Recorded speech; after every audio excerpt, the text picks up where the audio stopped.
Flamin' hello everybody, a new review video is here. Today we'll be trying out PAUL Rubens watercolor paint and I'm super excited about it. This will be a pretty relaxed, not too technical review. I don't know, partly because that is just my mood today and partly because I wouldn't call myself a huge expert in watercolor paint. I mean, I used to work with watercolor a lot in my past, but now I rarely do it. By the way, this video is not sponsored. The lovely folks at PAUL Rubens kindly sent me this paint for free to test and share my experience with you. The paint arrived in a pretty cardboard box and I have the Floral color set here, but honestly I think it's pretty universal enough for painting all different kinds of motifs. Inside you will find the paint housed in a cute pink metal case. And it has, by the way, two functions, a case itself, and the second one is it can be used as a palette, and I believe it can be super handy for painting outdoors. But when I paint at home, of course, I prefer using a separate palette. Now let's unpack the paint. This part is always so satisfying, like I don't know, it feels like unwrapping sweet candies or something like this. As I mentioned before, I used to work with watercolor a lot in my past, and it used to be my favorite medium when I first started my illustration career. Back then I painted only with watercolor. Yeah, I think it must have been 6 or 7 years ago. Yeah, it was a long time ago. I loved watercolor with all my heart, but at some point something just shifted. Something just has changed. I transitioned to digital painting on Photoshop, then I moved on to gouache and tempera, and now I switch Procreate and gouache, and yeah, it is a fun party. Well, since then I've never really gone back to watercolor. I mean, seriously, sometimes I like to create watercolor sketches, but in most cases it is not a serious thing for me. By the way, at one point in my watercolor journey, I was even working consistently as a commercial illustrator, creating book illustrations and packaging illustrations using only watercolor. Now, after such a long break, I want to believe my hands still remember something. One challenge with watercolor is that colors can be tricky to recognize in the box, especially dark colors.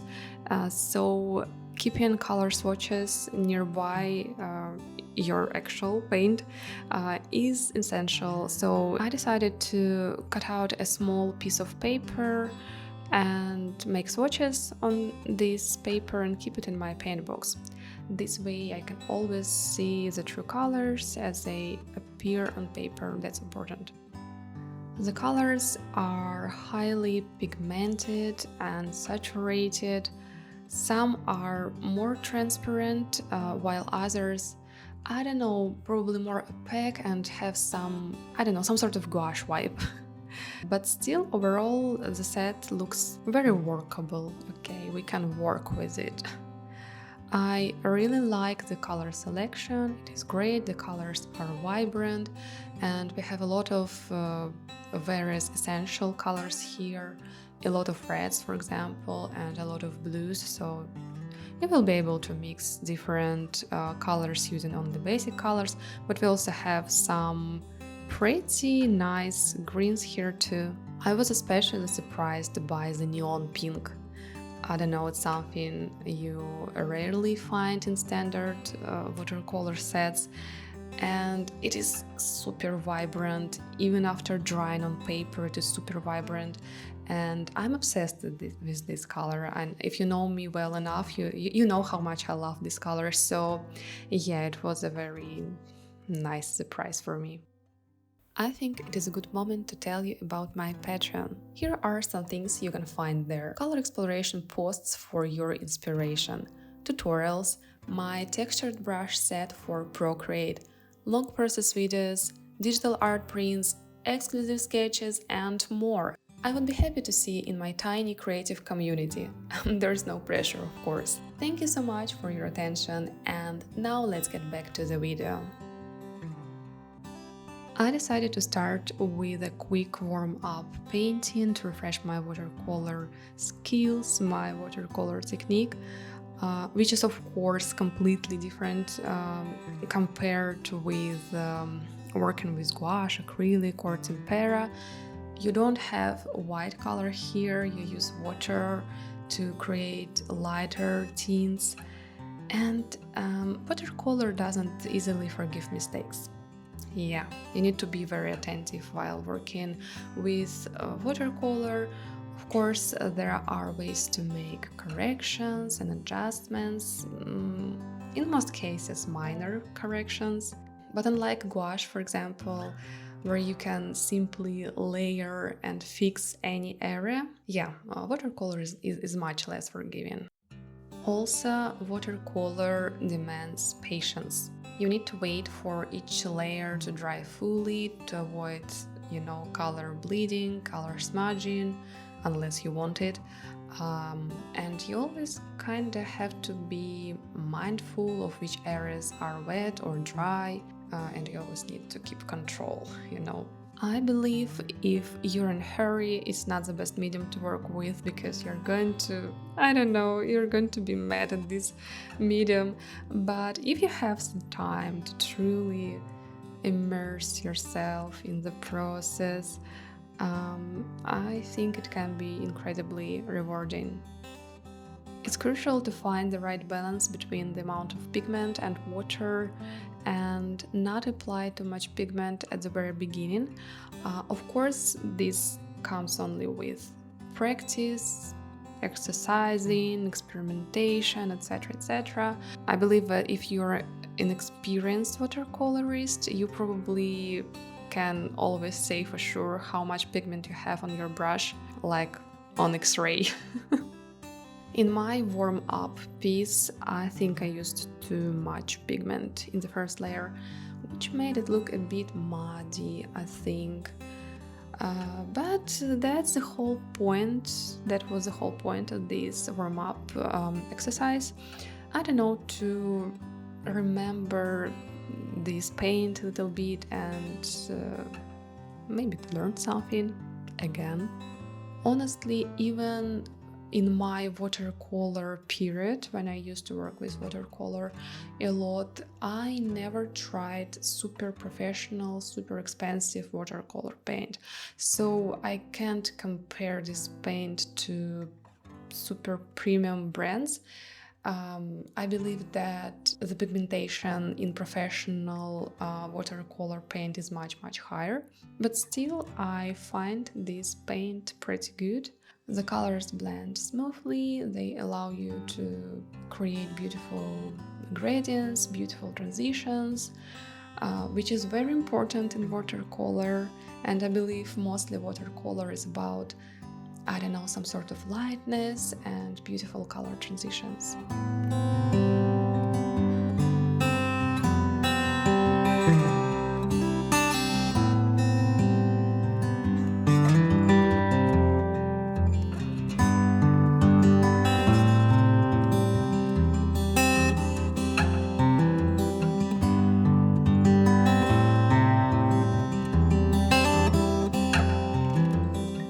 By the way, when it comes to watercolor, the paper you're using is just as important as the paint. That is basically one of the disadvantages of this medium in general, because it is not enough to invest into paint. You need to invest into good watercolor paper. So you can't paint on a piece of toilet paper with watercolor for sure. Ideally, the paper should be thick, high quality. It should be able to absorb a lot of water. In my painting process here, I used cold press, acid-free etcher paper, and I really enjoyed working with it. Starting the second illustration felt much easier after completing the warm-up piece. I learned from my previous mistake and I used less pigment in the first layer, which made the whole process go much smoother. I loved mixing semi-transparent gradients, and at some point I really felt myself fall into relaxing, creating flow. Yeah, truly it was an enjoyable experience for me.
What I ended up with.